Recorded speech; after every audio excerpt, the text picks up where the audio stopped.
Buon lunedì, bentrovati a Corner. È lunedì 1° settembre, allora è una puntata particolare quella di oggi perché arriviamo da una partita giocata sabato, vinta dal Catania, la seconda consecutiva. Arriviamo a praticamente pochi minuti dalla chiusura del calciomercato e adesso ci dedicheremo proprio a questo nella prima parte della nostra trasmissione. Intanto devo salutare, come sempre, Angelo Patanè che è accanto a me. Salvo rare eccezioni, questo gong del calciomercato se lo potevano risparmiare i nostri telespettatori, perché Alessandro aveva già anticipato il 90% delle operazioni di mercato in tempi non sospetti. L'avevamo fatto già alle 2:30 in anteprima. Buonasera Alessandro. A voi. Grazie anche per essere con noi a Max Velotto. Buonasera a tutti. E andiamo dall'altra parte dello studio dove c'è la nostra Giulia. Buonasera a tutti, eccoci qui. Potete mandare sempre i vostri messaggi al numero 342 771 2855. Allora, noi abbiamo promesso un collegamento in diretta con il direttore sportivo del Catania, Ivano Pastore. Chiedo alla regia adesso di dare e mettere in linea per l'appunto Ivano Pastore. Buonasera intanto, grazie per essere con noi. Buonasera a voi e grazie. Le faccio subito una domanda, poi entriamo nel merito. Quella di oggi, che è stata la giornata di chiusura del mercato, è stata una giornata faticosa? Ma diciamo che parte delle cose le avevamo già fatte prima. Di solito quando arrivi all'ultima giornata di mercato cerchi di correggere qualcosa e noi sinceramente non avevamo bisogno di correggere, ma soprattutto cerchi di far uscire quelli che possono essere in esubero. Ecco, la giornata di oggi è stata dedicata più a quello. Allora, cominciamo con quello che è successo non solo in questa giornata ma per tutto il mercato. Cominciamo da Alessandro Vagliasini intanto. Sì, buonasera direttore. Buonasera. Grazie per la disponibilità. La domanda, perché ci riporta diciamo alla stretta attualità, cioè di oggi, è riferita alla trattativa sfumata del possibile arrivo a Catania di Buglio e di Quaini a Castellammare. Ci può così raccontare come è nata questa trattativa e perché a un certo punto si è arenata, poi Buglio è andato al Catanzaro oggi pomeriggio? Ma non è sicuramente una cosa partita da noi. La Juve Stabia aveva chiesto informazioni di Quaini ai procuratori, i quali avevano intavolato una trattativa per portarlo a Castellammare. In una situazione del genere ci è stato chiesto se uno scambio con Buglio poteva essere una soluzione. Avevamo detto sì, per il semplice fatto che Alessandro sarebbe salito in B. Credo che sia il sogno di tutti i calciatori poter scalare le categorie, e noi comunque avremmo preso un giocatore importante che ci avrebbe dovuto dare una mano da subito. Oggi invece, ieri per la precisione, la Juve Stabia ha cambiato idea, ha deciso di non prendere più Alessandro e noi l'abbiamo tenuto qui. E l'altra trattativa possibile, diciamo in entrata, che ci ha portato fino a oggi era l'arrivo a Catania di Frascatore dall'Avellino, qualora Allegretto accettasse insomma la possibile destinazione che era quella del Cerignola. Non essendo andato in porto quest'ultimo trasferimento, non avevate il posto in lista per inserire Frascatore, mi corregga se sbaglio. No, non sbaglia, però vorrei fare una precisazione. Noi Allegretto e Quaini li abbiamo riconfermati nel gruppo squadra che il mister voleva tenere. È chiaro che un giocatore giovane come Allegretto, trovando poco spazio, ha avuto un momento di disagio nel non giocare. Ha chiesto se ci fosse la possibilità di andare altrove. Abbiamo valutato insieme a lui un paio di soluzioni, ha deciso che non erano di suo gradimento e l'abbiamo tenuto qui tranquillamente. Frascatore sarebbe stato sicuramente un sostituto di Allegretto ove mai fosse uscito.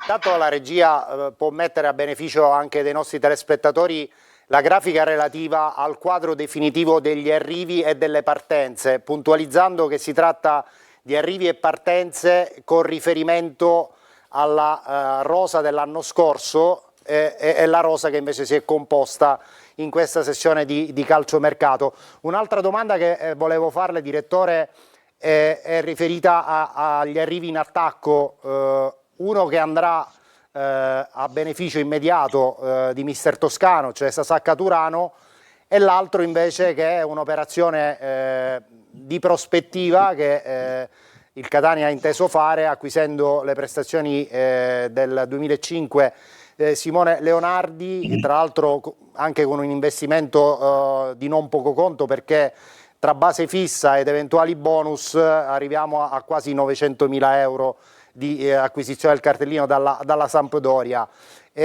Quali possono essere le dinamiche nell'immediatezza per l'arrivo di Caturano? Vabbè, è scontato dirlo, ma mi interessa più sapere cosa vedete in Leonardi in prospettiva, cioè cosa può portare in dote dopo averlo valorizzato alla Ternana, questo ragazzo di cui parlano tutti molto bene. Vabbè, Caturano è il presente in questo momento, no? Chiamiamola anche la certezza, come lo è Ciccio Forte, lo sta dimostrando, e come lo è Rolfini. Leonardi è stata un'operazione per il futuro. Io credo che una società debba sempre strutturarsi, e nello strutturarsi deve pensare anche a quello che potrà fare in futuro. Leonardi è un giovane, è di Catania, ha fatto bene in primavera, ha esordito in B, ha fatto gol, c'è stata la possibilità di fare questa operazione e abbiamo ritenuto opportuno che per un prossimo futuro possa essere un giocatore importante per il Catania. Quest'anno chiaramente lo spazio era poco e abbiamo pensato di mandarlo a giocare, anche perché deve prendere confidenza con un campionato come questo qui di Serie C, che è un campionato difficile, visto che l'anno scorso ha trovato un ambiente che non lo ha fatto rendere nel miglior modo possibile. E da gennaio 2024 diciamo, la piazza ha dovuto forzatamente convivere con il problema degli esuberi. È una storia che si è trascinata per tanto tempo. Oggi 1 settembre, anche alla luce dell'ultima operazione che avete fatto, cioè la risoluzione con Diego Peralta, constatiamo che di questi esuberi ne sono rimasti soltanto 2, De Rose e Luperini. Io quindi le faccio una domanda anche sotto un profilo generale, perché tutto questo lavoro, tra virgolette, sporco, che avete portato a compimento, ha consentito al Catania di abbassare del 25% circa il monte ingaggi. Cioè dall'esterno si ha la sensazione che il Catania abbia fatto una campagna acquisti molto forte, molto d'impatto, per certi versi dispendiosa, ma se andiamo a vedere i numeri ci si accorge che invece avete fatto degli innesti importantissimi, ma addirittura risparmiando sul monte ingaggi. Beh, io credo di averlo detto in conferenza stampa il giorno della presentazione. Chi viene a Catania deve venire a Catania perché vuole venire a Catania, non deve venire a Catania perché Catania gli può offrire 1.000, 10.000 o 50.000 euro in più. La maggior parte, se non tutti questi calciatori che sono arrivati, hanno sposato in pieno questa nostra filosofia, soprattutto li sono calati in questa nuova realtà che il Catania ha voluto dare come indirizzo, e siamo riusciti a ottenere questi risultati. Non era facile, però io credo che per una società e anche per un direttore in prima persona, quando riesce a chiudere il mercato, togliendo tanti giocatori, mettendone diversi forti e tenendo un mondo ingaggi più basso, sia una soddisfazione maggiore. Ecco, io di questo sono veramente soddisfatto. Allora, e di questo però, per poter fare questo lavoro, l'ho detto già in conferenza stampa quando ci siamo presentati, quando mi hanno presentato, io devo ringraziare la società, perché trovare una società che crede e che dà fiducia a una persona che è arrivata a gennaio e ha dimostrato poco di quello che poteva fare, ma ha dato valore a quel po' di lavoro che ha fatto. Quindi permettetemi di ringraziare la proprietà, con il presidente Pelligra, il vicepresidente Grella e il direttore Zarba, non ultimo, perché è arrivato e comunque una sua parola è stata anche importante nella mia riconferma. Allora, direttore, finora ha parlato con Alessandro Vagliasini, il giro tavolo continua, andiamo da Angelo Patanè. Buonasera direttore, ricordo Buonasera. ancora in maniera chiara la conversazione che abbiamo avuto nel momento in cui ci siamo incontrati dopo il suo insediamento a Catania e proprio all'aeroporto di Catania, profilo molto basso di una persona che mi è stata presentata dai vertici societari come persona dentro le questioni di calcio, come grande intenditore del mondo degli scouting, cioè direttore sportivo che conosce le vicende di tanti giocatori. Il fatto che lei sia stato confermato è sicuramente un valore aggiunto a questo Catania, ma le volevo chiedere, lei quest'anno, durante questa campagna acquisti, ha dovuto fare i conti con una Salernitana che sembrava giocasse sempre al rialzo su ogni giocatore che cercava il Catania. Era qualcosa che lei si aspettava oppure anche lei è stato colto di sorpresa? Ma io credo che ogni società, ogni direttore cerchi di portare acqua al suo mulino. È chiaro che credo che molto nelle trattative valga anche l'approccio personale che hai con i calciatori. Sentire forte, faccio un nome su tutti, la prima volta al telefono e sentirlo convinto, sentirlo ansioso di poter vestire la maglia del Catania, secondo me poi non c'è un prezzo che può superare quello che lui ti ha detto il giorno che hai parlato, e credo comunque che la maggior parte della differenza lo fa anche il pubblico. Giocare a Catania non è giocare in Serie C, e io penso che un giocatore, al di là dell'aspetto economico, si voglia sentire gratificato anche sotto l'aspetto personale e professionale. Ecco, il Catania ti gratifica di tutto questo. Direttore, le chiedo proprio su Forte, è un giocatore sul quale ha scommesso lei personalmente, è un atleta che dopo momenti importanti nei campionati arriva a Catania dopo una pausa piuttosto lunga, soprattutto momento in cui non arrivava facilmente al gol, e invece 2 partite e 2 gol stanno a significare che la cura Catania stavolta ha funzionato bene? Allora, faccio una premessa, non è una scommessa, tanto per cominciare, Forte per me non è una scommessa, Esatto. è un giocatore che purtroppo veniva da un'annata particolare dovuta a una vicenda legata extracalcistica e soprattutto a una serie di piccoli problemini che ti porti dietro quando poi sei fermo 6 mesi. Su Forte non è una cosa personale, ma io credo che sempre nel lavoro di squadra, di gruppo, con il mister, con lo staff tecnico, noi ci confrontiamo tutti i giorni quando dobbiamo scegliere un calciatore, perché vorremmo provare a sbagliare, ad abbassare il margine di errore. Quindi Forte è stata una scelta fatta in base a quelle che erano le sue caratteristiche, in base a quello che poteva dare e in base alla sua voglia di rivalsa, che ha dimostrato dalla prima telefonata sia con me che con mister Toscano, e penso che Ciccio oggi stia raccogliendo i primi frutti di quelli che potrebbero essere tanti altri da questo suo inizio a Catania. Direttore, un'ultima domanda. Catania si è rafforzato in ogni reparto, il Catania è una squadra che oggi può dire di avere tra gruppo di titolari e gruppo che non parte per titolare, perché insomma in campo ne scendono soltanto 11, partendo dal portiere, una squadra che ha un impianto anche tecnico sicuramente al di sopra della categoria media di questa Serie C, Girone C. È una squadra che possiamo dire si candida fin da ora alla prima posizione in classifica, i playoff sono soltanto un'eventualità se tutto va secondo i progetti. Cosa si sente di dire? No, io penso che chiunque comincia il campionato vuole ottenere il massimo risultato, e non credo che il Catania voglia ottenere qualcosa di diverso.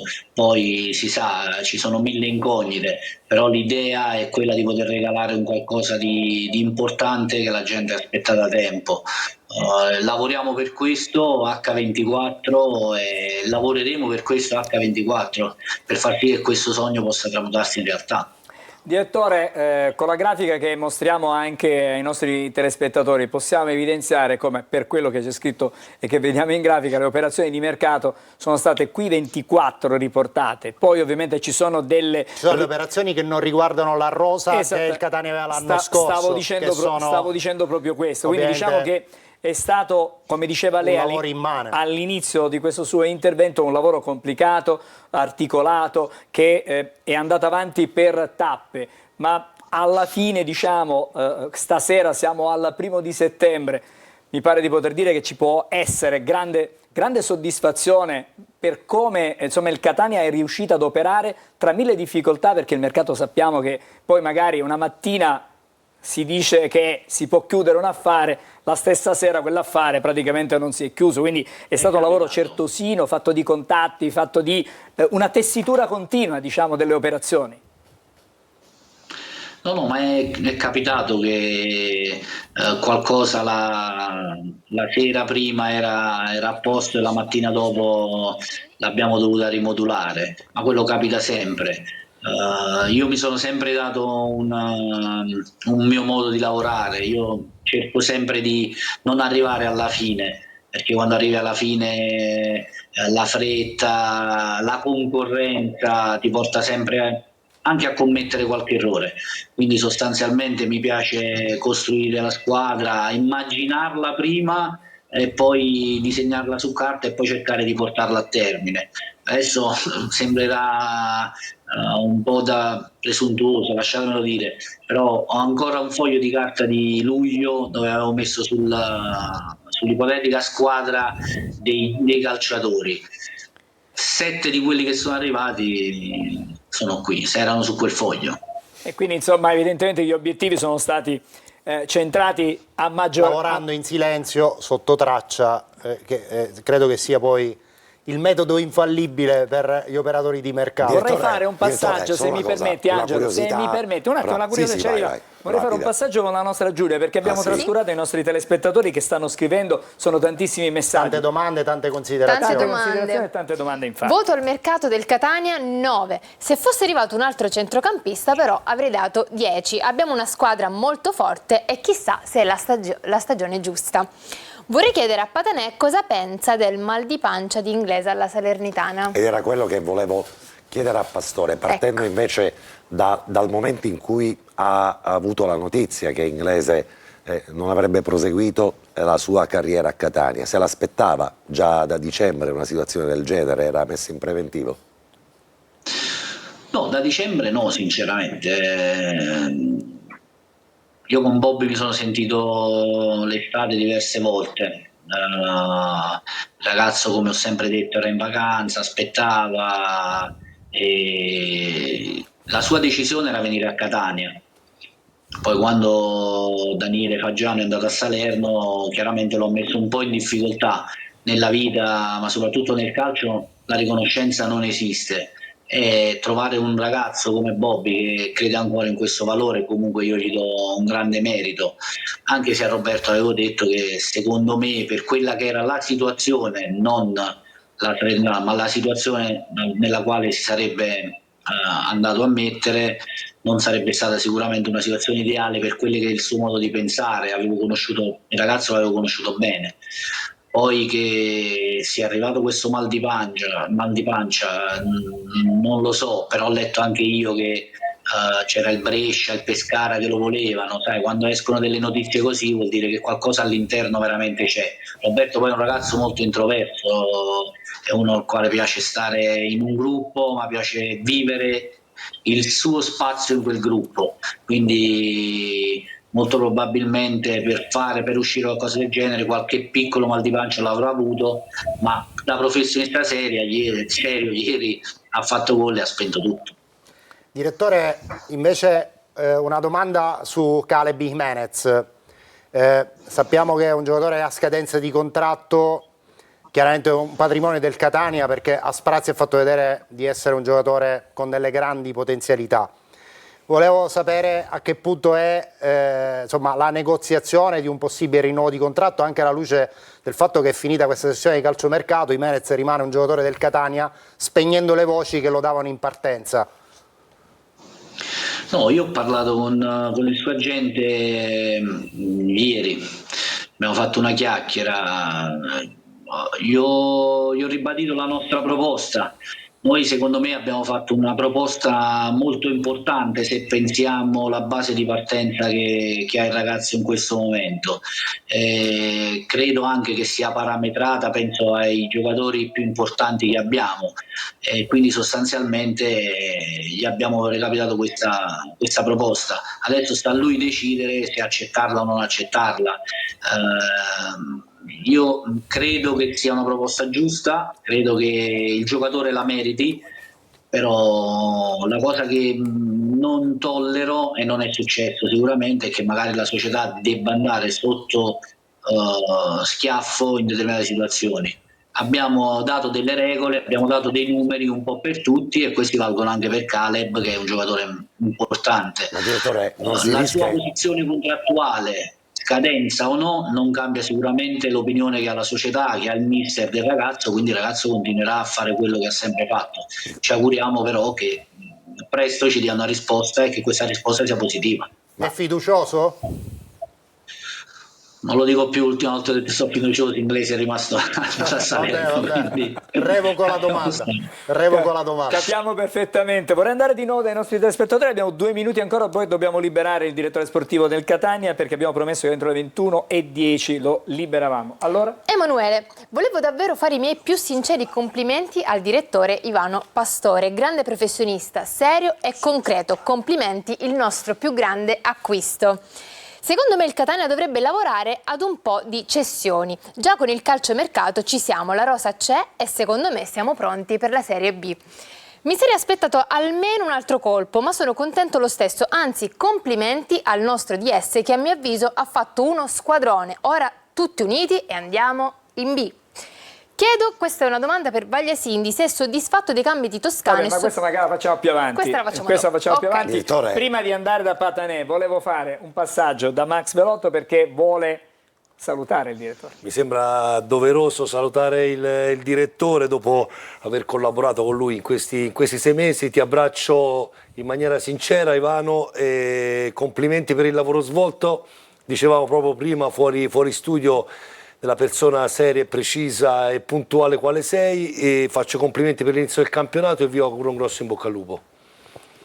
Max, io ti ringrazio, ti abbraccio forte pure io, grazie di tutto. Io credo che quando si faccia un buon lavoro i complimenti vadano condivisi e divisi con tutti, quindi li estendo a tutti quelli che hanno lavorato con noi per far sì che potessimo svolgere questo tipo di lavoro. Direttore, ha parlato di una formazione che aveva in mente già nel mese di luglio e 7 di quei giocatori sono già del Catania, non le chiedo chi ovviamente, ma i 4 che rimangono, c'è spazio per un mercato ipotetico a gennaio? Beh, sarebbe la ciliegina sulla torta, no? Se dovesse riuscire una cosa del genere, però ci sono alcune cose che non si sono incastrate, non per motivi nostri, e quando non si incastrano poi non mi piace ritornarci sopra, quindi molto probabilmente per alcuni di loro no. Direttore, invece, L'ultima, sì, l'ultima. Invece se ci può spiegare in maniera chiara che cosa ha ostato all'arrivo di Gaio Capomaggio al Catania. È stato insomma un obiettivo dichiarato a centrocampo, poi è andata alla Salernitana. La volontà del calciatore, semplice. Ha voluto seguire l'allenatore. E invece c'è stato un momento dove serpeggiava una grande diffidenza, no? Prima l'addio con Faggiano, poi la partenza di Inglese. È stato un momento in cui l'ambiente ha cominciato a fibrillare, temendo che fosse una sessione di mercato flop, e avete risposto poi con i fatti. Ma io credo che nella vita bisogna lavorare, farlo in silenzio e provando a fare il più possibile con quello che la società ti mette a disposizione. La società ci ha messo a disposizione una tranquillità per poter lavorare, ci ha messo a disposizione la tranquillità di poter prendere dei giocatori prima ancora che uscissero, e questo sicuramente ha avvantaggiato il nostro lavoro. Grazie a Ivano Pastore, il Grazie, direttore sportivo del Catania, grazie per essere stato con noi subito dopo la chiusura del calciomercato. In bocca al lupo allora per questa stagione. Adesso noi e buon lavoro ancora, chiaramente. Buona serata. Ci fermiamo, break e poi riprendiamo. Vedremo se fare altre considerazioni di mercato. Abbiamo la copertina da vedere ancora, la Moviola con Max. Dobbiamo vedere anche la lista i messaggi, dei 23. la lista, insomma, tanta roba. Restate con noi.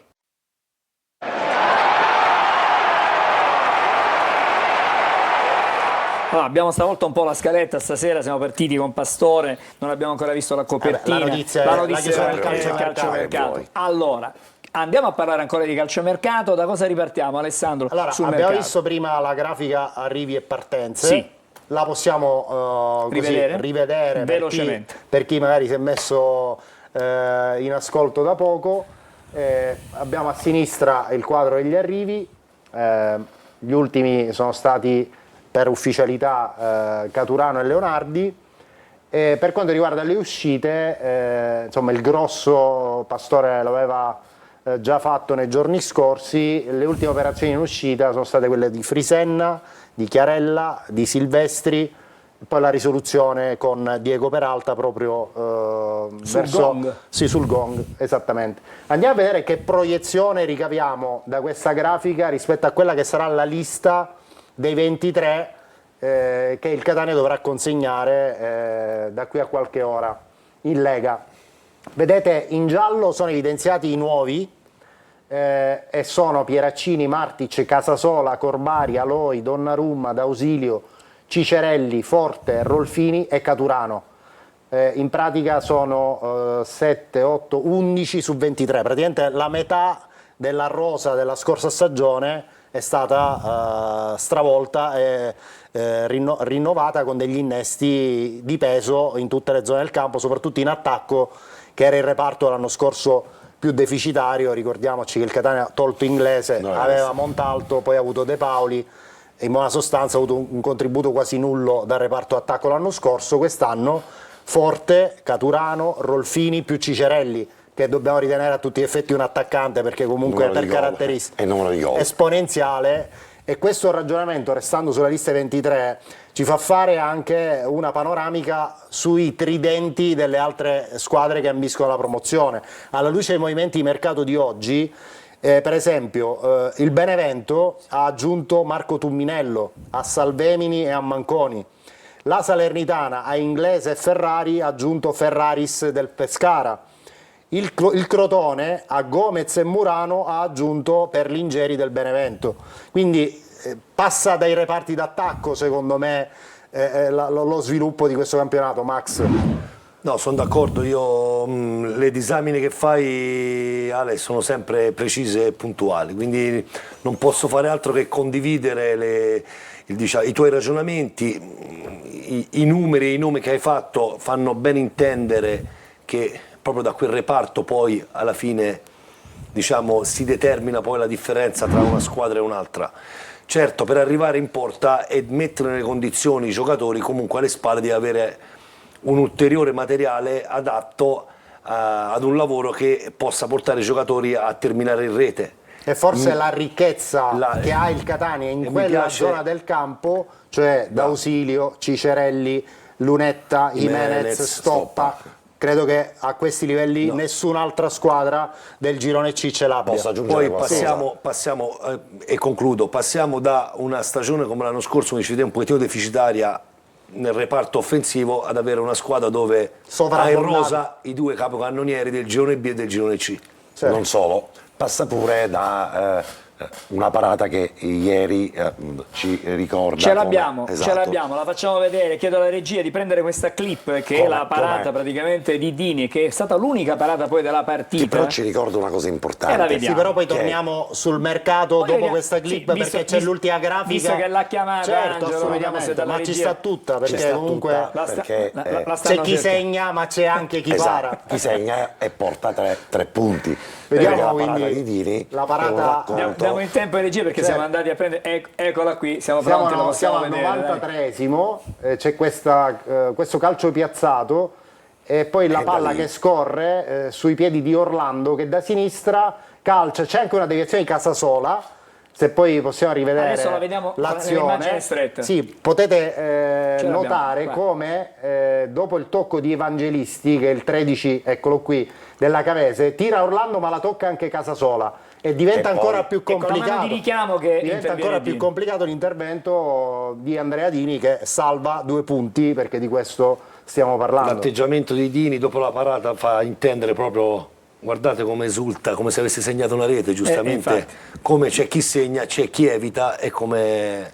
E c'è chi dirige il traffico in difesa, perché Dini non ha soltanto questa forza esplosiva che compensa un po' quel deficit di centimetri che molte volte può rappresentare un limite per un portiere. Lui ha una forza esplosiva, una concentrazione, ma è soprattutto un autentico maresciallo del reparto difensivo. Maresciallo, tu dici? Maresciallo generale. No, dico il maresciallo per intendere è un generale, quello che governa senza mezzi termini, sì. no? Ha l'uniforme, ma riesce a governarla utilizzando anche le parole dirette, quelle dure, quelle che magari i generali a volte per diplomazia non utilizzano. Usano. 2 minuti per chiudere il L'ultima calciomercato. grafica, se possiamo andare sulla grafica Catania e Raggi X, Sì. per vedere una proiezione a fine mercato di quella che è la rosa a disposizione di Mimmo Toscano. C'è un solo giocatore che è fungibile su tutte le 2 fasce, che è Raimo, perché il Catania per una questione di lista non ha potuto prendere un ricambio a sinistra per Donnarumma, però Raimo l'anno scorso ha giocato sia a destra che a sinistra, quindi va bene così. Però guardate, portieri Dini, Beters e Bottaro, a destra Gherardi, Pieraccini che ha giocato anche a sinistra al posto di Celli a Cava, Di Gennaro, Martic, Celli, Allegretto. Pieraccini candidato a prendersi una maglia titolare? Ha giocato bene a Cava, questa è la mia assolutamente sensazione. sì. Casasola, Raimo, Corbari, Quaini Che può andare anche a fare, può fare anche il difensore il centrale, quindi giocare nei 3 assolutamente sì. di difesa. Aloi di Tacchio, Donnarumma, Raimo, Jimenez d'ausilio, Cicerelli, Lunetta, ci manca anche Stoppa, questo è un errore mio, scusate, ci sarebbe anche Matteo Stoppa ovviamente nella batteria dei trequartisti, e poi Forte, Caturano e Rolfini. Cioè ti sembra poco? È proprio qua che il Catania ha praticamente messo uomini di spessore e soprattutto uomini nella posizione che gli è più congeniale. L'anno scorso abbiamo dovuto fare a meno di questa specificità nei ruoli, mettendo giocatori fuori ruolo. Quest'anno Toscano ha a disposizione Jimenez, D'Ausilio, Stoppa, Cicerelli, Lunetta. Ci sono tante scelte, tante possibilità di cambiare la squadra in corso. E 3 interventi che diciamo possono passare sotto traccia, ma neanche tanto, sono relativi a 3 zone del campo in cui il Catania ha fatto un salto di qualità enorme. Casasola a destra, Donnarumma a sinistra, Salvatore Aloi in mezzo al campo. Giocatore che riesce ad abbinare dinamismo, tecnica e personalità. È un giocatore che in 2 partite ha già rubato la scena, sembra già un giocatore di lungo corso del Catania. Non so se avete questa stessa sensazione. Assolutamente sì, l'abbiamo commentato già in diretta a evidenziato. Sì. Allora, possiamo chiudere per il momento la parentesi mercato, noi magari con qualche domanda da casa ci possiamo tornare. Direi di fermarci ancora, breve sosta e poi andiamo alla partita. Perché di Moviola c'è Moviola, ci sono tante immagini, sono tutti aspettano tanti Max. chiarimenti da dare ai nostri amici che scrivono da casa. Restate con noi, breve sosta e poi di nuovo insieme.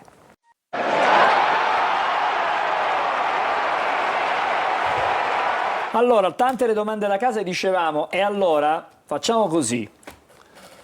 Giulia fa 2 domande. Scusami, ma perché fai le eccezioni quando io non voglio parlare? Ascoltami, Giulia fa 2 domande, le risposte però dopo la copertina. Intanto le domande. Vado con le domande. Una è per il dottor Vagliasindi. È soddisfatto dei cambi di Toscano e soprattutto il momento che sono stati effettuati nello specifico Forte Lunetta? Si chiedono. Vado con l'altra domanda. L'altra domanda e le risposte dopo. L'altra domanda invece riguarda gli abbonamenti, che tanti se lo stanno chiedendo, se è possibile riaprire la campagna. No. Bye. Chiusa. Questa la diciamo subito. Vai. Così 12.000. 12.000. Bene, adesso vediamo la copertina di oggi e poi di nuovo insieme per vedere anche questi episodi tanto discussi, ce ne sono stati tanti davvero. Eccola qua, la copertina arriva. Buon sabato pomeriggio ai nostri amici telespettatori, e oggi abbiamo soltanto come supporto le due telecamere, quella a campo largo e quella stretta, e per il, chiamiamolo così, bar sarà complicato andare a vedere eventuali ipotesi di fuorigioco non essendo presenti sul terreno di gioco le due telecamere che sono quelle collocate ai 16 metri, ma intanto tutto è pronto per l'inizio della partita con la direzione di Picardi di Viareggio.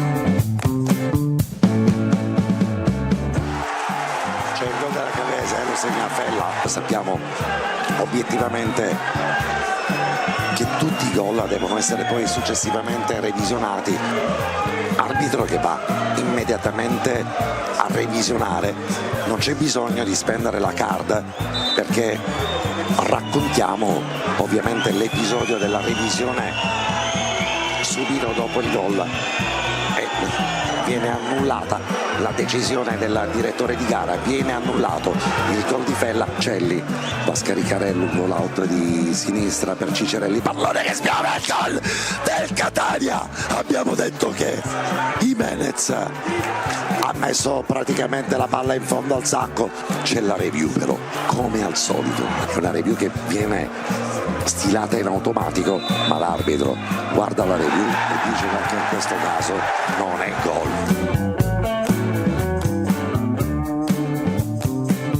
All'interno dell'area di rigore Jimenez porta tiro e il gol, stavolta c'è il gol del Catania con Forte che mette una palla in fondo al sacco e ci regala il gol, è l'1-0.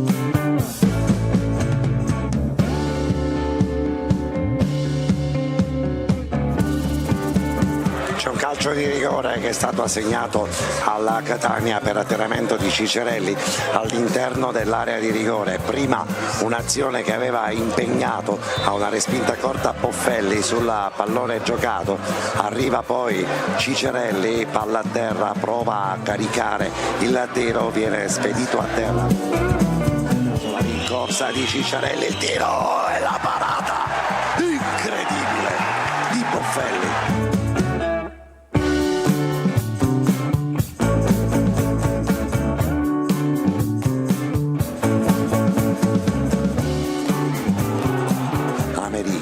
Gioca con le mani, pallone che spiova all'interno dell'area di rigore, si alza più in alto di tutti, la linea difensiva del Catania, poi una serie di rimpalli, Guedini che dice di no, chiudiamo in attacco questa partita, punta l'area di rigore, stoppa lo scarico sulla sinistra per Donnarumma, la possibilità di mettere un pallone morbido, il tiro incredibile d'Ausilio, incredibile, pallone che si perde fuori. Ma a questo punto, cari amici, la partita è finita. Quando sono trascorsi 12 minuti di recupero, la partita incredibile finisce. Il Catania batte la Cavese in casa al Simonetta Lamberti. Non si può sempre vincere 6-0, l'importante è vincere anche 0-1. Così ha fatto la formazione rossazzurra, così ha fatto Toscano, così ha fatto il Sviluppo e soprattutto così ritorniamo a vedere la classifica col Catania primo in classifica. Catania prima in classifica, allora vediamo la classifica, sì. Lo chiedo a Roberto Stramondo che è in regia, stasera stiamo facendo un po' i salti mortali, però la classifica Angelo, prontamente arriva, è un bel guardando la vedere. classifica, che è un bel vedere, molti hanno sottovalutato l'impatto di gara contro la Cavese, cioè molti hanno ritenuto, qualcuno può pensare che la partita contro la Cavese sia una partita di secondo livello, di seconda fascia e difficoltà. In realtà non è così, perché andare a Cava dei Tirreni significa andare incontro ad una delle pochissime tifoserie dove sono presenti 800 ultra che in un certo qual senso condizionano le squadre in campo con un comportamento classico, tipico da grande tifoseria organizzata. Pensa che l'orgoglio, chiamiamolo così, dei sostenitori ultra della Cavese supera quelli della Salernitana, cioè hanno un impatto sulla partita, sul campo, sui giocatori, sia di casa che ovviamente sugli avversari, che non ha nulla di meno rispetto alle piazze con 20.000, 30.000 spettatori, perché il numero di chi fa sentire la pressione sul campo è praticamente quasi identica rispetto a campi dove la tifoseria organizzata è proporzionalmente inferiore. Per questo la gara di ieri è una gara difficile, su un campo difficile. È vero che il Catania ci ha vinto 3 volte negli ultimi 3 anni, ma è anche vero che prima abbiamo pagato sempre dazi importanti e dazi enormi. Allora, sono in debito di una risposta che ci ha fatto il telespettatore. Voleva andare anche da Max, dai, veloce con questa risposta così. Io i cambi di Toscano a Cava non ho nulla da obiettare, nel senso che non sono stati sicuramente cambi conservativi. Celli lo ha tolto perché rischiava l'espulsione e quindi ci sta tutto. Poi sono entrati Lunetta, Stoppa e D'Ausilio. Cioè, non credo che abbia speculato sul vantaggio, anzi ha messo i giocatori che in ripartenza potevano andare a fare tranquillamente il secondo gol e chiudere la partita. Possiamo adesso concentrarci su questi episodi di cui abbiamo parlato tantissimo durante Diretta Stadio già sabato pomeriggio. Ci sono stati diversi episodi, la direzione di gara forse non è stata tra le migliori, diciamo della giornata. È stato un disastro. Diciamolo chiaramente. Voleva edulcorare un pochino, però adesso lo dico io. Adesso andiamo a vedere i vari episodi. Cominciamo dal gol annullato alla Cavese. Perché è stato annullato il gol alla Cavese? Lo rivediamo. Cominciamo con il primo episodio da Moviola. Intanto voto all'arbitro, Max. 4. Ok, primo episodio. Allora, eccolo qua il primo episodio. Allora c'è questo vediamo contrasto. scorrere le immagini e in questa situazione qua vediamo un giocatore del Catania, nello specifico Donnarumma, che subisce un fallo. Da guida. Cosa succede? Succede che per regolamento, per protocollo FVS, l'arbitro prima di convalidare definitivamente la rete... Questo è il momento del contatto. Questo è il momento del contatto. Il momento in cui l'arbitro, prima di convalidare la rete, deve, il quarto ufficiale, con la collaborazione dell'operatore video, che nel casottino che abbiamo visto, deve verificare che l'azione sia stata nella sua interezza completamente regolare. Rilevano un fallo su Donnarumma e quindi l'arbitro Picardi ritiene opportuno e correttamente annulla la rete, anche se poi, proseguendo le immagini, c'è anche qualche dubbio su una posizione di Fella che riceve, secondo il nostro modesto parere, anche il pallone, secondo noi, in una posizione irregolare. Da Macchi. Anche se comunque le immagini... Non c'è la camera ai 16 metri, però dalla postura... Le immagini che abbiamo noi a disposizione non ci consentono in questo caso... Però la sensazione è che Fella sia davanti a tutti. Possiamo vedere invece il gol che è stato annullato al Catania? E qui comincia, diciamo... La tempesta. Esattamente, con calma. Adesso vediamo tutta l'azione, poi magari... Allora, intanto questo è il fallo che poi determinerà l'annullamento ingiusto da parte dell'arbitro del gol che vedremo. Fatemi ringraziare per questo montaggio Fabrizio Rizzo che ha scomposto questa azione in 2 momenti per poi rilevare qual è stato l'errore, non dell'arbitro nello specifico, ma di tutti praticamente i collaboratori. In primis del barista. Vai Max. Allora, è giusto, come abbiamo già detto in diretta durante la partita Diretta Stadio, è giusto informare i telespettatori che come è stata per l'occasione della rete della Cavese, in questa occasione che succede? Succede che l'operatore VAR insieme al quarto ufficiale visionano le immagini per verificare se c'è una APP, cioè verificano l'APP. L'APP è un acronimo che in inglese è Attacking Possession Phase, cioè verificare se il possesso del pallone che porta poi all'azione è avvenuta in maniera regolare. Allora noi lo possiamo vedere perché nel prossimo filmato, nella prossima clip, vediamo che cosa è successo effettivamente sul campo. E così evidenziamo anche l'errore. Eccolo qua, guarda, qui c'è il momento in cui tocca... Questo è il momento in cui Forte tocca il pallone nel braccio, ma vedete... Vede, la Cavese recupera palla. Un attimo, ci arriviamo perché questa è l'azione che abbiamo bloccato. In una lettura corretta dell'episodio non è quello il momento in cui bisogna calcolare l'APP. L'APP deve essere calcolata da questo momento. Qui parte l'azione, da qua viene calcolata l'APP. L'errore che è stato fatto dalla squadra arbitrale è che il quarto ufficiale insieme all'operatore hanno, e lo so per certo, hanno fatto vedere all'arbitro solo ed esclusivamente questo momento. L'arbitro, che io ho avuto la fortuna di stare sul campo, non è che si può ricordare tutta la dinamica dell'azione. si fida dei suoi collaboratori, il collaboratore gli dice che l'azione è partita da quella situazione lì, quindi c'è un fallo di mano in partenza, l'azione non viene rivista nella sua completezza, l'arbitro viene indotto in errore e quindi di conseguenza viene annullata una rete regolarissima. Che mi è costato una maglietta, tra l'altro. Scusami Max, il Catania qui non poteva giocare la card? Allora, questo è un caso molto particolare, è un caso particolare perché in questa situazione qua, nonostante ci fosse stata diciamo, la rivisitazione, la review da parte dell'arbitro, vi ricordo che questa è una revisione che viene fatta per protocollo ed è chiamata overrule, che viene fatta per verificare se l'azione del gol è regolare. In questo caso qua il Catania poteva intervenire immediatamente, perché siccome viene spiegato il perché viene rivisto e il perché viene annullata la rete, in questo caso qua il Catania poteva giocarsi la card. Perché poteva giocarsi la card?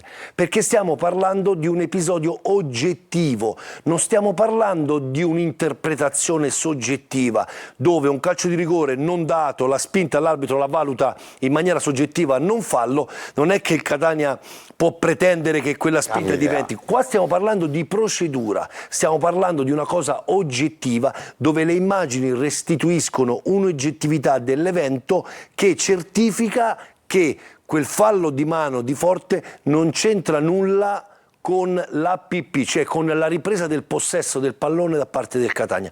Quindi il Catania in questa circostanza poteva intervenire e chiedere, ed è nel dovere dell'arbitro, nel diritto della squadra, di richiedere la revisione completa di tutta l'azione, e avrebbero verificato che l'APP non partiva dal fallo di mano di Forte, bensì ma dal recupero a di Celli sulla tre quarti. Allora, perfetto. Abbiamo da vedere il quarto episodio, cioè la chiamata della Cavese sul fallo di Celli. Torniamo a Celli. Qui mi pare c'è stata un'altra topica da parte del direttore. Siamo a inizio ripresa. Esattamente. Sì, siamo a inizio ripresa.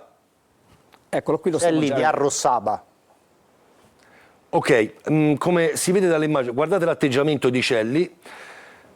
Allora, la determinante che può portare ad un'espulsione, come giustamente ha chiamato la Cavese giocandosi la card per un'espulsione di Celli, è la posizione del pallone. Noi qui abbiamo una condotta, va bene, da parte di Celli che non è congrua all'azione, perché non è che si stanno contendendo il pallone, non è che stanno correndo e tutti e due hanno il pallone davanti e quindi nello sbracciarsi, nel tenere a distanza il giocatore compie un gesto che magari può sembrare. Questo è un gesto che esula completamente dalla dinamica del gioco, è un fallo netto, secondo me, che meritava l'espulsione. Sempre ho notizie ufficiali che è stata catalogata come episodio da chi gestisce gli arbitri, è un episodio da espulsione. L'osservatore che era a visionare la partita ha diciamo, contestato all'arbitro questa situazione perché era da rosso, proprio perché non c'è il pallone a distanza di gioco e il gesto non ha nulla a che vedere con la dinamica dell'azione. Max, scusami, ma le panchine non possono essere dotate di un supporto, perché oggi queste immagini sono appannaggio solo della quaterna arbitrale. Guarda, a parte il fatto che dico che sarebbe ancora più trasparenza poter rendere visibile anche agli utenti in TV queste immagini. Sì, diciamo che ora sono 2 giornate e stanno incominciando a prendere i primi correttivi, ad adottare i primi correttivi, quindi diciamo nel mettere in atto un nuovo strumento, logicamente poi piano piano si riesce a capire quali sono le cose deficitarie e si cerca di sistemarle. Proprio per quello che te dici, vorrei dare un'anticipazione ufficiosa, non ufficiale, che già è stata provata su alcuni campi di Serie C. A breve le squadre verranno dotate di monitor a circuito chiuso, che le panchine che rimetteranno le stesse immagini che ha in diretta l'operatore FVS all'interno della cabina, va bene? Quindi avranno in tempo reale la possibilità possibilità di valutare le stesse immagini che valuta, diciamo, l'operatore FVS all'interno del casotto. Aggiungo e concludo, stanno lavorando anche per il discorso di riportare in video, in diretta, per chi assiste da casa la partita, le immagini, come avviene poi per il VAR in Serie A e Serie B, le immagini che anche per noi in tribuna stampa, cioè avere un supporto immediato su quella che è la valutazione che poi va a fare l'arbitro. Però Max, questo è un ragionamento giusto, ma che non prescinde secondo me da una figura che deve essere presente nelle panchine, certo, o quantomeno scusami, no, ti spiego perché. Avere io Catania o qualunque altra formazione un mio operatore che nel frattempo, al netto dell'esperienza sul campo, arbitro o meno, mi dia la contezza in tempo reale di avere una micromoviola sulle immagini che arrivano, evita anche il rischio di vedere una fonte parziale, come quella che ha raccontato sul gol annullato al Catania. Sì, ma a parte si evolve anche, dico, in questo caso qui specifico, diciamo che il tempo della review è stato anche abbastanza lungo. Quindi diciamo anche se qualcuno in panchina fosse stato munito di monitor, aveva tutto il tempo per riguardarsi. Monitor il segreto, caro Angelo, sta nel saper leggere le immagini, perché il regolamento del gioco del calcio o lo conosci o non lo conosci. Perché noi possiamo discutere su uno sgambetto netto in area di rigore dove lo vedono tutti e l'arbitro gli sfugge e siamo tutti quanti bravi a vederlo, ma il regolamento del gioco del calcio, ricordo a chi ci ascolta, che è fatto di talmente tante sfaccettature che io dico che, avendo vissuto anche un'esperienza diretta, a volte giocatori, dirigenti conoscono il regolamento di campo, ma non conoscono, io ho scoperto nelle mie esperienze passate che diciamo una altissima percentuale di chi pratica questo sport non ha mai aperto il regolamento del gioco del calcio, quindi quando te puoi vedere anche un'immagine che sai leggere, sei nitida, ma se quell'immagine non sai dargli, faccio un esempio rapidissimo se posso, un fallo di mano in area di rigore proveniente da una deviazione del compagno, va bene, non è mai rigore. Ok? Quindi ci sta che magari qualcuno vede il fallo di mano e chiami la card per giocarsi la chiamata del calcio di rigore. Quindi l'importante è avere una persona che sappia leggere l'evento. Allora, noi ci dobbiamo fra pochissimo fermare. Chiedo a Giulia 2 messaggi adesso, poi torniamo fra non molto, ci dobbiamo fermare fra pochissimo. Ok, Alfio scrive: purtroppo manca anche quest'anno un regista, troppi mediani messi male in campo. Jimenez andrebbe spostato al centro, Macaturana eventualmente in B a 36 anni, puntini. E poi? Un altro messaggio: il grande colpo è stato mettere al centro del progetto Cicerelli da Gianni. 2 messaggi. Ci fermiamo adesso e fra pochissimo torniamo. Abbiamo ancora un paio di episodi da Moviola da vedere e poi tanta altra roba. C'è una sorpresa anche per Patanè, però restate lì.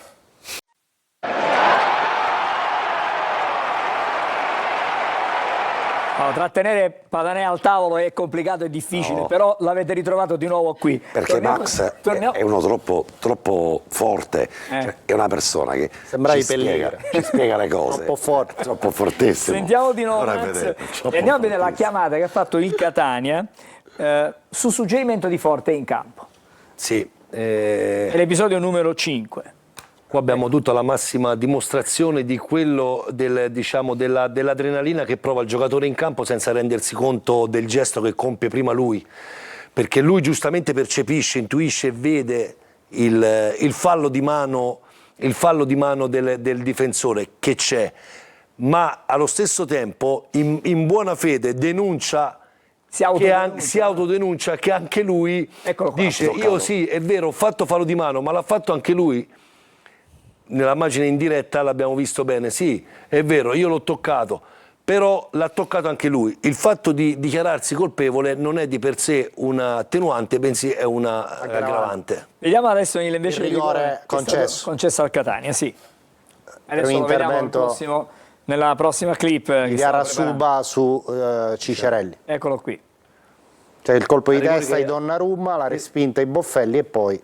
Per dinamica diciamo che in questo campionato questo rigore è sacrosanto, è nettissimo, Parlo di questa categoria, apro e chiudo parentesi, perché secondo me con il VAR in Serie A e Serie B avrebbero fatto un pochettino le pulci su chi arriva prima sul pallone. Il problema forse è il pestone, perché se osserviamo c'è un pestone del però giocatore. allora all'epoca, quando avevo Collina come designatore, diceva che il contender tra due giocatori è il pallone. Chi prima arriva sul pallone vince, tutto quello che succede dopo non conta niente. Solo a livello disciplinare può fare la differenza, perché non posso entrare con un piede a martello e mettere a rischio l'incolumità, l'integrità fisica dell'avversario per recuperare un pallone. In quel caso lì allora si può procedere anche a un calcio di punizione, ad un'espulsione, perché mette a rischio l'integrità fisica dell'avversario. In questo caso è un intervento normale dove si percepisce che comunque il difensore leggermente arriva prima sul pallone. Non voglio fare nella maniera più assoluta il pignolo, per me questo in questa categoria, come dissi l'anno scorso, il rigore su stoppa ad Altamura per me è un rigore che si fischia, lo dissi anche all'arbitro. Se si metteva a fare il pignolo è perché magari forse vedeva un qualcosa che si vede solo ad altri livelli. C'è un'ultima chiamata dalla Moviola da vedere ed è la card spesa dal Catania quando ormai la partita era finita, era un po' per perdere tempo questa, no? Sì, eccolo qui, un'azione che coinvolge Michele D'Ausilio. C'è arbitro posizionato molto bene, questo tamponamento. Sì, giustamente ne vedremo spesso di queste chiamate di card last minute, proprio per interrompere il ritmo del gioco a pochi secondi dalla fine. Se c'è un'occasione si può perdere tempo e smorzare, diciamo, quello che è l'agonismo e il momento della gara. Ha fatto bene perché secondo me come estremi non c'è niente. Max, qua è un diretto. Possiamo restare sulla immagine, perché volevo fare una domanda dopo Angelo, volevo fare una domanda a Max. Filo diretto con il gota degli arbitri, ma non è plausibile aspettare 4 minuti prima che Cicerelli batta un rigore, così come reputo non sia anche questo qua è un aspetto sul quale il disegnatore Orsato sta lavorando.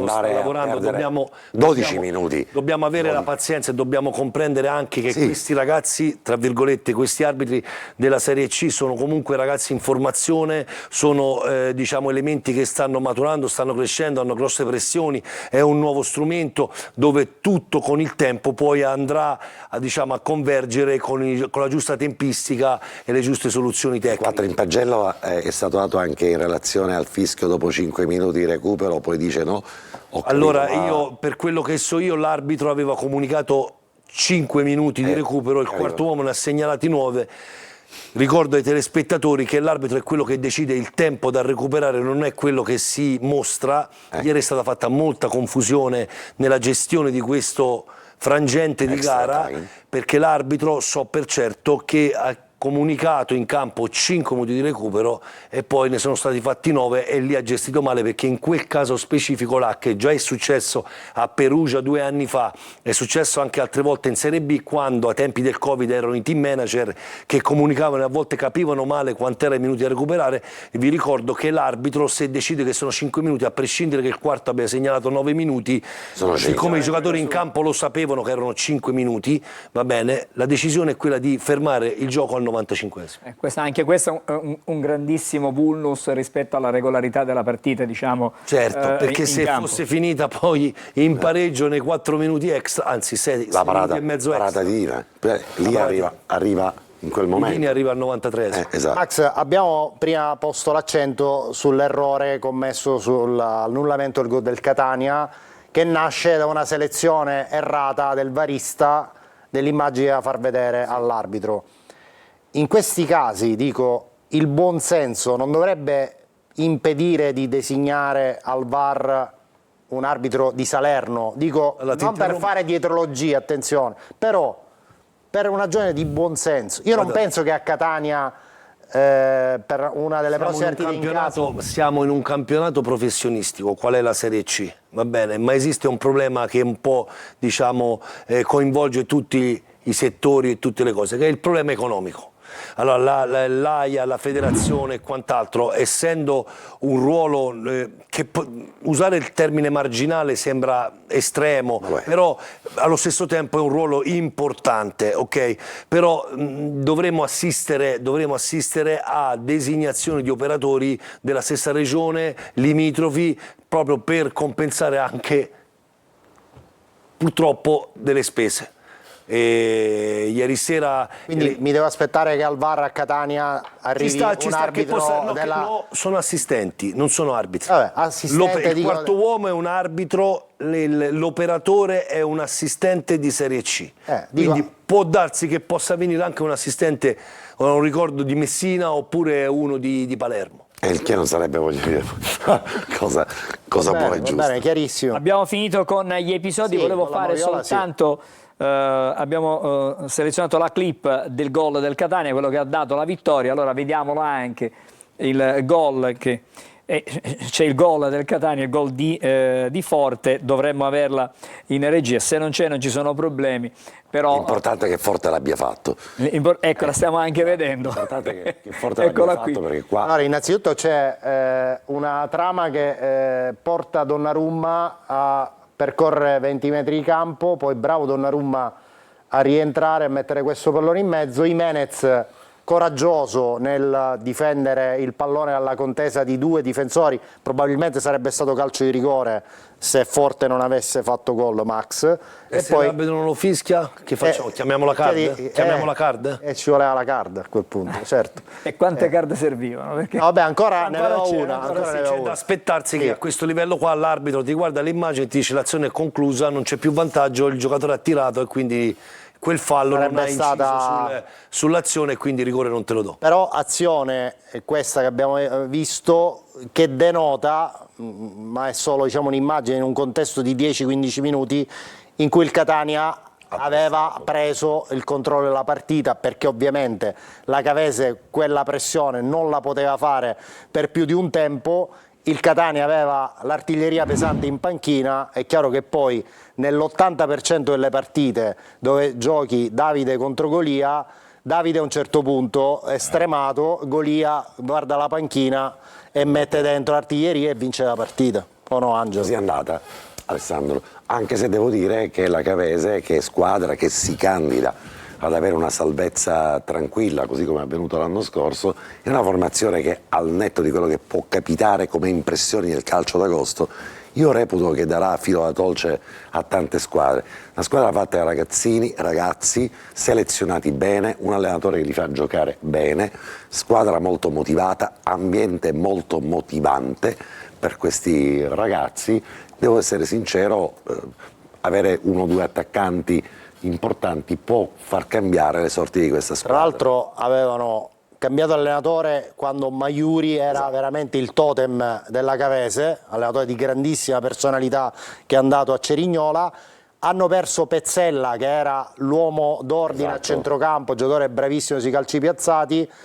Chiricò, che voglio dire nella seconda parte della scorsa stagione gli aveva dato una certa spinta, quindi ciclo nuovo e già dico sono a buon punto. Adesso parliamo del prossimo avversario. Sì, hanno due fortune lì, il fatto che hanno un presidente che paga puntualmente i contratti, non hanno mai avuto modo di lamentarsi i giocatori nello staff, quindi un ambiente molto molto compatto.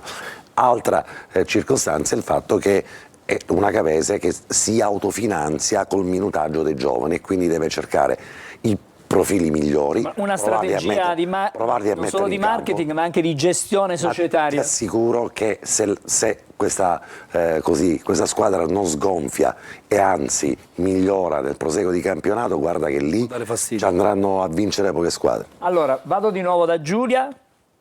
Vito 46, operazioni di mercato finalmente fatte con giocatori adatti alla categoria e una giusta riconferma è stata quella di Jimenez, che dalle prime uscite mi è sembrato su di giri e che finalmente sta sul pezzo. Giulia, la riconferma non è soltanto nella rosa dei 23, è il fatto che questa società, come dice Alessandro, deve trovare il sistema per rinnovare il contratto, perché altrimenti il rischio di questa società, che a cospetto di un'offerta importante come è stata aggiudicata quella di Pastore che abbiamo sentito prima proprio in mercato su Jimenez, si arrivi poi a dicembre nelle stesse condizioni in cui si Angelo, ma sai cosa?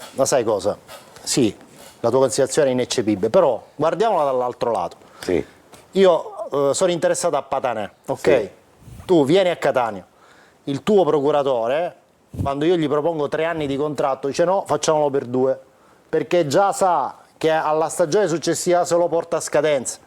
Nel momento in cui il club accetta questa condizione, si mette sotto scopa, perché poi la forza ce l'ha il giocatore, perché per rinnovare vuole tutte le... Ho compreso. Ok, basta. Paghiamo quindi. Cioè, gli non errori. sempre è colpa dei club. No. La colpa è di un sistema che oggi dà troppo potere all'entourage dei giocatori. La colpa è però di chi oggi fa ammenda dell'errore che ha commesso 2 anni fa, fa un contratto ad un ragazzo per 5 anni con uno sforzo economico importante perché crede nel progetto, cosa che non è stata fatta con Jimenez, perché Jimenez rientra nel calderone della somma di tutti gli errori che nel calcio non si fanno, che è stato un po' la scorsa stagione. Ci dobbiamo fermare, Ciò ragazzi. non toglie che non si debba recuperare. Assolutamente. Altra sosta e dopo torniamo ancora, abbiamo da vedere le pagelle, il migliore, dobbiamo parlare Anche del la prossimo clip avversario. Forte Caturano.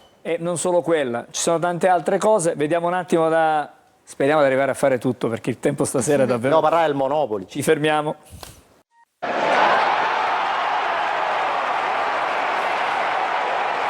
Allora, siamo di nuovo insieme, adesso c'è un pensierino per te, Patanè. Grazie. Grazie anche al nostro Non è il suo compleanno, lui lo fa ad aprile. il nostro Ottavio l'ha preparata per te. Dai, vediamo. Cicerelli pallone che schiava il gol del Catania. Abbiamo detto che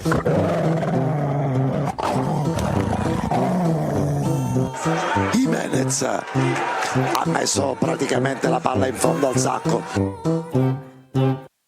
Ah, carinissima davvero questa clip preparata. Quando diciamo che Questo era il rimborso spesa Ottavio, che inserire. esatto. Quando diciamo che siamo una squadra fortissimi, non diciamo soltanto per dire, devi capire che io ho fortunatamente uno staff tecnico sia in campo che fuori dal campo che ormai è rodato ed è fortissimo sul serio. Pandolfo, pur di tenermi dentro la traiettoria della telecamera, è in grado di fare la qualunque. E allora Pandolfo, nell'esultanza del gol di Jimenez, prova a tenermi dentro, ma praticamente... Porta dietro la maglietta. Dico una cosa normalissima, però dico che sia successo in diretta. Io mi sarei giocato la card per vedere se era da espulsione, questo fallo di Pandolfo. Probabilmente sì. Assolutamente. Allora, però una proposta da fare.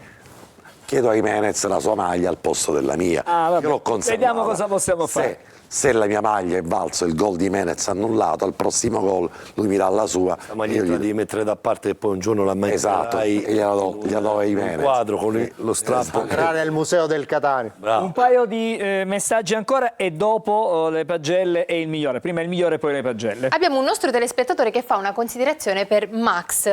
Penso proprio che quest'anno col FVS Max Velotto sarebbe stato molto utile in panchina. Complimenti comunque a Telecolor per il grande acquisto. E vabbè. Sicuro. Ipse Dixit. Così è. Vado. La forza del Catania sarà che chi entra dalla panchina è altrettanto forte. Esempio Lunetta, Raimo, D'Ausilio, tanta roba, scrive Vincent. Ci sono ancora E qualcuno. Caturano no? Esatto. Se lo sarà dimenticato. Che ancora può diventare titolare più che entrare alla panchina. Io reputo La che Poi torniamo un paio della panchina poi dopo torniamo sul Catania arrivano Raggi X titolari. per Dopo capire. quando? Stanotte? Sì, vabbè. Stanotte. Continuiamo anche fuori dalla Sì, trasmissione. ok. Andiamo. La partita di sabato mi ha fatto comprendere che sarà un campionato durissimo per il Catania, anche se è più squadra comunque della scorsa stagione.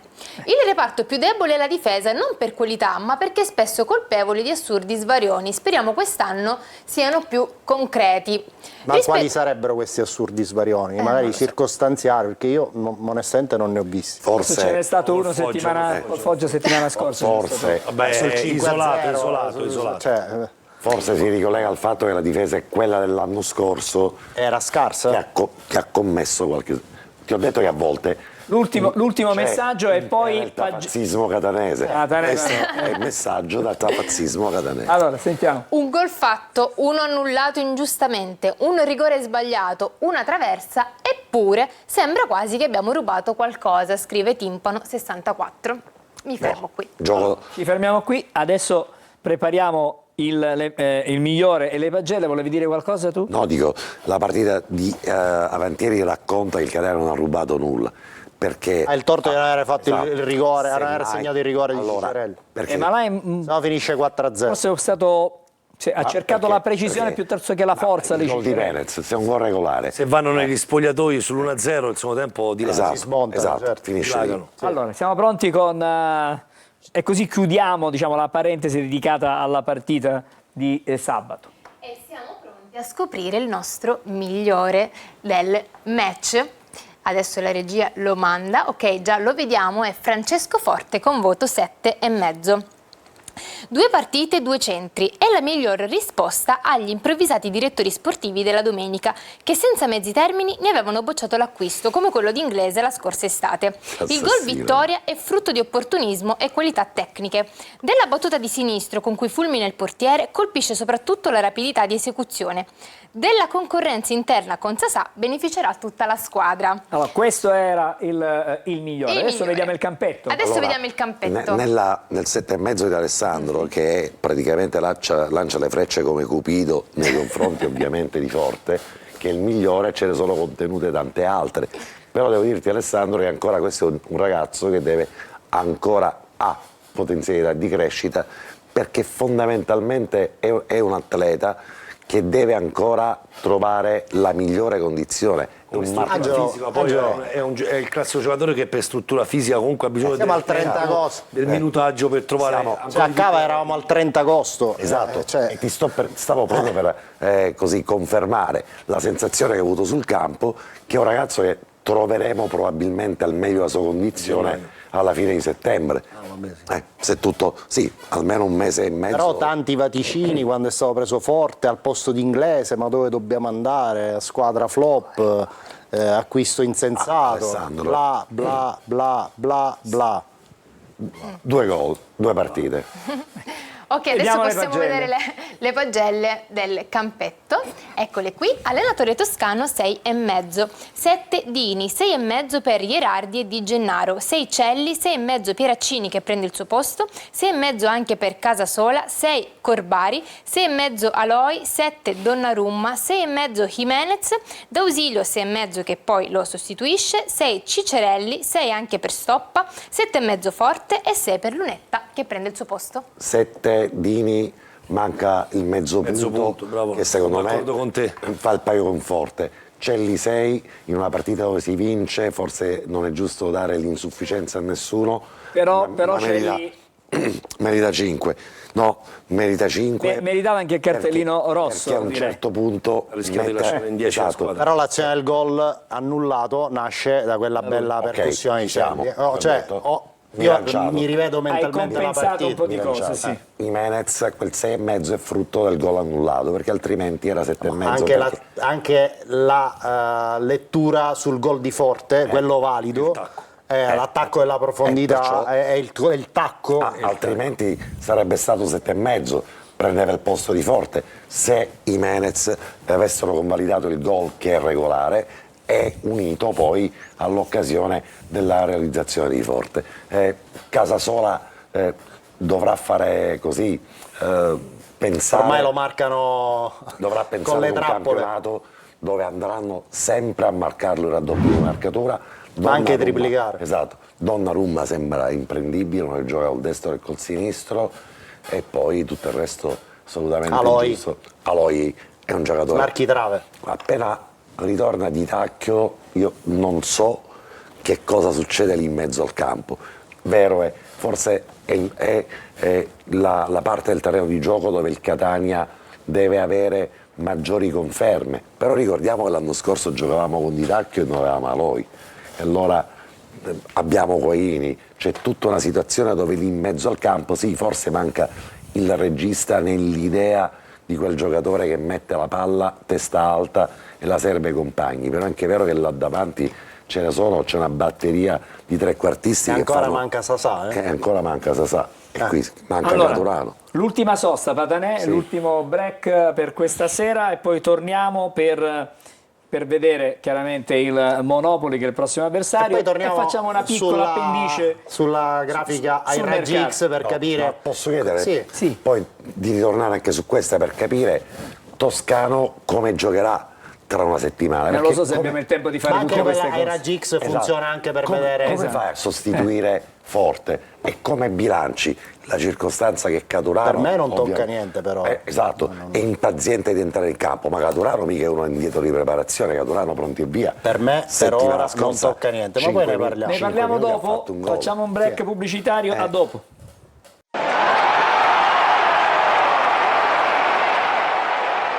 Il programma lo continuiamo. No, che continuiamo, Patanè. Anche telecamera. Guarda, abbiamo un sacco di cose da dire. c'è Non puoi una- chiamare non so se- l'emissione. ancora non ce l'abbiamo? Non puoi chiamare l'emissione, allunghiamo di 10 minuti. L'emissione è dall'altra parte, la possiamo chiamare sicuramente, ma voglio dire, abbiamo da mandare la partita indifferita, quella tra Cavezzo e Noi Catania, continuiamo 22 qua. e 15. Noi non ci schiodiamo da qua. Restate qui, Una vi lascio pizza- qui. una pizza possiamo Vi aspetto fare domani portare, mattina. ok. Allora, parliamo del Monopoli un attimo. C'è un messaggio? Sì, c'è un messaggio. Carmelo Curva Sud, facciamo un referendum perché corner duri fino a mezzanotte. Sì, per piacere. Se siete d'accordo, io sono qua. Così Gagliano, Dalla regia dicono qualcuno si licenzia. mezzanotte, un minuto, riprende servizio. No, perché poi qualcuno si ingelosisce, non è il caso. no. Qualcuno si ingelosisce e Lasciamo poi stare, allora. saltano gli schemi. Vediamo un attimino il prossimo avversario, ti prego, dai, vediamo con il Monopoli. Sì, dai, vediamo il prossimo avversario che è il Monopoli, che in campionati in queste due prime giornate con il Cosenza ha pareggiato 2-2, invece contro il Siracusa ha vinto per 2-1.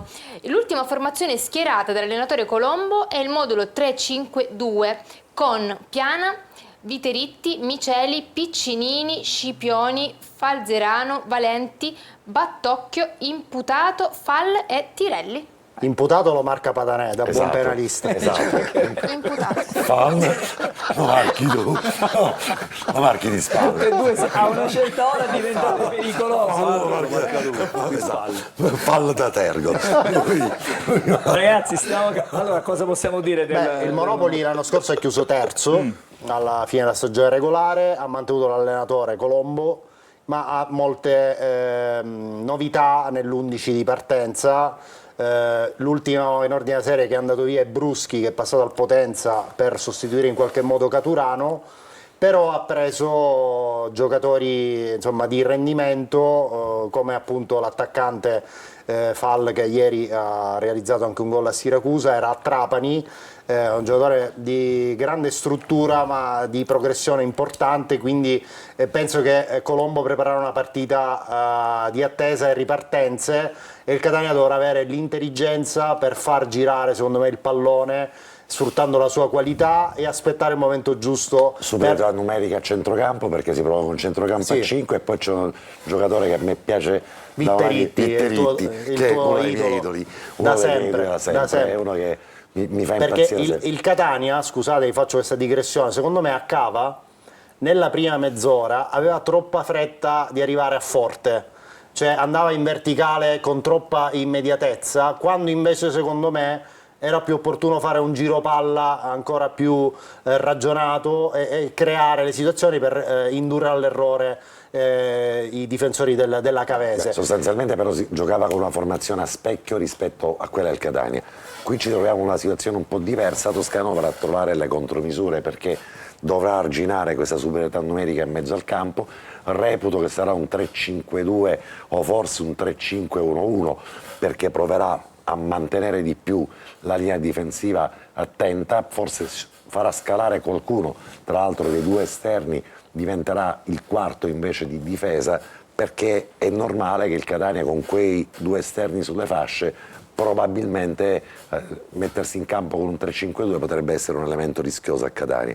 Quindi aspettiamoci qualche modifica da parte di Longo e vediamo di Colombo, e vediamo di capire quello che succederà invece anche in casa Catania. Sì. Abbiamo dei messaggi Sì, e poi torniamo facciamo sulle due e poi grafiche torniamo sulle che abbiamo grafiche proposto del inizio mercato. trasmissione. Domanda per Cindy. Si sa se domani esce la prevendita per il Monopoli? Domani martedì, domani è martedì. sì, potrebbe essere domani pomeriggio, tutt'al più mercoledì, insomma. Perfetto. Patanè, la maglietta bucata ha portato bene, mettila anche sabato sera al Massimino contro il Monopoli. Quella rimane là. Esatto. Del Museo delle Cere. Là. Poi Antonio Esatto. da Trecastagni, ma se l'arbitro è vicino all'azione e quindi vede bene tutto, può imporre la sua decisione alla richiesta del VAR? si chiede. per te, Max. Allora, Per te, Max. essere troppo vicini all'azione di per sé non è mai un'ottima posizione. La domanda che pongo ai telespettatori è questo qua. Voi quando andate al cinema vi mettete davanti a tutti per vedere il film o vi posizionate in fondo che avete una visione? Io e Vagliasini in ultima fila sempre, ma per altri motivi. Quindi Per con altri- noi questo, per altri con questo motivi, esempio faccio però capire sempre che, l'ultima fila. Noi scegliamo sempre l'ultima fila. il Però- VAR non è che decide il quarto uomo di chiamare al VAR, non è come la Serie A. Qua le condizioni sono due: o c'è la chiamata da parte delle società tramite la card, oppure devono fare la verifica di routine prevista dal protocollo. Quindi Giulia, non va di sua iniziativa. L'ultimo messaggio. L'ultimo messaggio, critiche assurde, ma come si può criticare la difesa del Catania se ad oggi dopo 2 partite è ancora imbattuta? Si riferisce a un messaggio di un Sì, altro si telespettatore. riferisce. Il bello del pluralismo e del fatto che ognuno di noi veda la partita in un certo modo è assolutamente fisiologico nelle cose di calcio. Ma a perché furia altrimenti- di disegnare fantasmi nel cielo, sì, poi la Alessandro. gente dice guarda, veramente sono i fantasmi. D'accordo Alessandro, ma è un problema tuo, dico sempre, e manco mio. ok. Andiamo avanti. Bene, allora, torniamo. No, io una domanda la vorrei fare a Max sulla designazione per la partita di sabato, Catania-Monopoli. Ti aspetti un arbitro di esperienza dopo la pessima direzione di Picardi? Secondo me un designatore, dopo quello che è successo a Cava, secondo me fossi io il designatore mi coprirei un pochettino, cioè mi metterei un pochettino coperto, perché avere, sai, questa è una cioè la partita di Cava passa un po' in secondo piano perché comunque il risultato è stato a noi favorevole, al Catania favorevole, quindi diciamo certi errori che potevano essere determinanti, vedi la mancata espulsione di Celli che poi è giallo, l'annullamento del gol di Menez e quant'altro, passano tutte in secondo piano perché è stato vinto. Non dimentichiamoci che può capitare durante l'arco dell'anno che determinati errori possono non favorire, Normale, diciamo, il risultato, e non guadagnandosi sul campo con la forza. Il Catania ha fatto questo ieri andando oltre l'ostacolo, va bene, ha vinto la partita. Io sono convinto che sabato contro il Monopoli il disegnatore invierà una terna esperta. Devo precisare, Alessandro, i Sì. biglietti sono già disponibili per la ok. partita con il Monopoli. Meglio già così. da oggi pomeriggio i Meglio biglietti sono così. stati acquistati. Vediamo queste grafiche perché fra esattamente meno di Sì, torniamo sulla lista 60 secondi ci parte la sigla. Torniamo prima sulla lista dei 23 Eccola qui la lista dei 23. per così dare un dato definitivo dopo la chiusura del calciomercato. Abbiamo evidenziato gli 11 nuovi giocatori nella lista dei 23 del Catania, sono quelli evidenziati in giallo, che ci determinano una proiezione sul campo rappresentata dalla grafica il Catania ai raggi X, che la regia adesso ci mostra.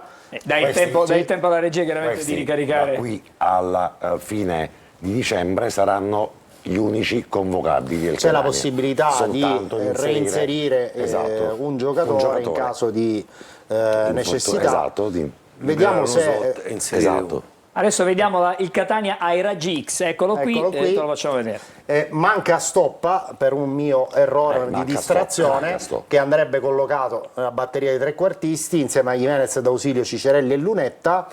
La domanda che ci ci siamo poniamo è rispetto Che ai formazione? titolari che vedete in questa rappresentazione grafica, che sono i giocatori in prima posizione in ciascuna zona del campo.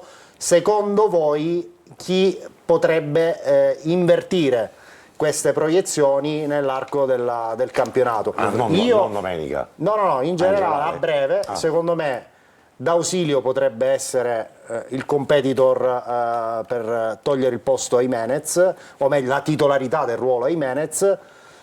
Caturano, chiaramente, Normale. ha titoli per contendere la titolarità del ruolo 5 secondi. a sorpresa Forte, Allegretto. e potrebbe Non ce la essere, fa, non ce la perdonami, anche Pieraccini su Celli, secondo me.